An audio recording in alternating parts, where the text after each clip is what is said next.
ครับนี่ก็เป็นสนามเทศบาลบางกระทึกนะครับ สนามก็มาตรฐาน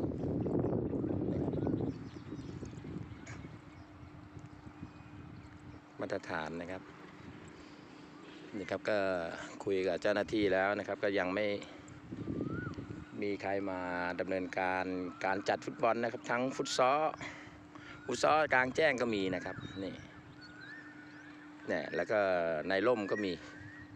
นะครับเป็นยิมนะครับท่านผู้ชมนะครับนี่หัศจรรย์ห้องน้ำครบครันนะครับนี่ครับพื้นก็ปรับแค่เอาท็อปทรายแล้วก็ใส่ปุ๋ยแค่นั้นเองนะครับมันมีหญ้าอยู่แล้วนะครับแต่ขาดการบำรุงดูแลแค่นั้นเองนะครับโอเคนะครับ